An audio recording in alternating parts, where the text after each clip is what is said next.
पाकिस्तान के जो prime minister है उन्होंने भी चाइना के फेवर में एक बयान दिया है। उन्होंने बोला है कि हम वन चाइना पॉलिसी को सपोर्ट करते हैं।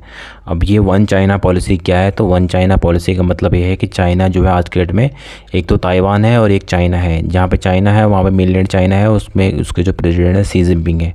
और जो ताइवान है वहाँ पे डेमोक्रेसी है, तो वहाँ पे डेमोक्रेसी के हिसाब से जो वहाँ के प्रेसिडेंट है वो बदलते रहते हैं। लेकिन चाइना में आपको पता है जो मेनलैंड चाइना है उसमें एक ही प्रेसिडेंट रहता है। तो ये दो दो अलग अलग बटे हुए। तो जो इंडिपेंडेंट जो ताइवान है वो बोलता है कि हम इंडिपेंडेंट कंट्री है और हम अलग है चाइना से और हमारा अलग अस्तित्व है। लेकिन जो मेनलैंड चाइना है वो बोलता है कि ताइवान जो है चाइना का पार्ट है, हम एक ही चाइना है, दो चाइना नहीं है। तो इस तरह से उनमें दोनों के आपस में लड़ाई होती रहती है। तो बहुत सारी जो कंट्रीज़ हैं वो बोलती है कि केवल वन चाइना को पॉलिसी को सपोर्ट करती है, मतलब जहाँ पे शी जिनपिंग है जो मेनलैंड चाइना है उसको मेन कंट्री मानते हैं और दो ताइवान को भी उसी का पार्ट मानते हैं। तो ऑलमोस्ट सारी की सारी कंट्री यही करती है। तो पाकिस्तान ने भी इसी स्टेटमेंट में दिया है, यही स्टेटमेंट दिया है कि हम एक ही चाइना पॉलिसी को सपोर्ट करते हैं और इंडिया भी वन चाइना पॉलिसी को ही सपोर्ट करता है। बट यहाँ पे डिफरेंस ये आता है कि जो पाकिस्तान है और चाइना है वो काफ़ी अच्छे दोस्त हैं आज के डेट में। और पाकिस्तान की फॉरेन पॉलिसी में काफ़ी ज़्यादा क्लैरिटी है, उन्हें पता रहता है कि हमारे कौन दुश्मन है और कौन हमारे दोस्त है। इंडिया की फॉरेन पॉलिसी में हमें क्लैरिटी है ही नहीं, हम झेलते रहते रिलेशन को इम्प्रूव करने की कोशिश करते रहते हैं। हमें पता है कि चाइना हमारा दुश्मन है, बॉर्डर पे उसने पूरे के पूरे बॉर्डर पे डिस्प्यूट करा हुआ है। उसके बावजूद भी हम चाइना को वहाँ पे दो चाइना उसके जहाँ पे उसका डिस्प्यूट है ताइवान के साथ, जो ताइवान वाला कंट्री है उसको अपना कंट्री का अपना पार्ट बताता है। लेकिन हम यहाँ पे भी स्टैंड नहीं ले पाते ताइवान के सपोर्ट में। तो हम ये नहीं बोल पा रहे कि ताइवान जो है अलग कंट्री है। इतना स्टेटमेंट इंडिया की तरफ से नहीं निकलता है। इतना मतलब हमारी फॉरेन पॉलिसी में इतनी अनक्लैरिटी, मतलब क्लैरिटी है ही नहीं। तो हमें ताइवान को सपोर्ट करना चाहिए और हमें बोलना चाहिए ताइवान वाला कंट्री है।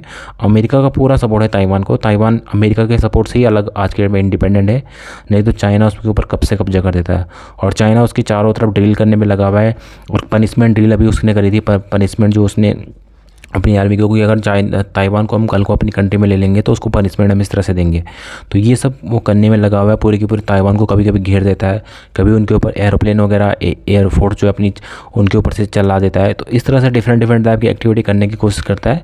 अल्टीमेटली उसने प्लान बना रखा है कि 2025 के आसपास जो है हम पूरे के पूरे ताइवान को चाइना में मिला देंगे। जो मेनलैंड चाइना उसने ये प्लान बना रखा है।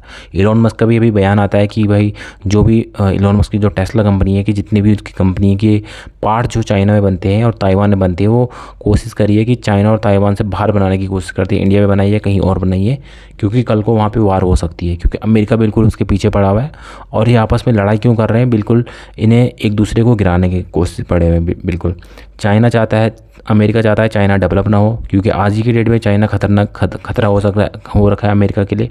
तो अगर चाइना और ज़्यादा डेवलप करेगा तो अमेरिका के लिए और ज़्यादा खतरा हो जाएगा। तो अमेरिका चाहता है कि चाइना जो है डेवलप ना करे इसके बाद। तो चाइना को डिस्ट्रॉय ख़त्म करने के पीछे अमेरिका पड़ा हुआ है। तो इसलिए पूरी की पूरी न्यूज़ जो है ये चल रही है और इसके ऊपर काफ़ी ज़्यादा डेवलपमेंट हो सकती है। और बोला ये भी जा रहा है कि यहाँ पे थर्ड वर्ल्ड वार जो है वो भी स्टार्ट हो सकती है इसी एरिया में। एक ये एरिया है, दूसरा कश्मीर वाला एरिया है जहाँ पे 3-4 कंट्री आपस में लड़ रही है। तो इस वाले एरिया में थर्ड वर्ल्ड वार स्टार्ट होने की पॉसिबिलिटी भी है। तो ये बहुत डेंजरस सिचुएशन है और इंडिया को अपना स्टैंड लेना चाहिए, क्लियर लेना चाहिए। मेरा तो कहना यह है कि हमें क्लियरली अमेरिका के स्टैंड सपोर्ट में जाना चाहिए। अमेरिका भी कोई बहुत अच्छा कंट्री नहीं है, लेकिन अमेरिका एक एटलीस्ट जो है इन सब जो है जानवरों से बढ़िया जानवर हुई है, तो हमें उसका सपोर्ट करना चाहिए डेफिनेटली।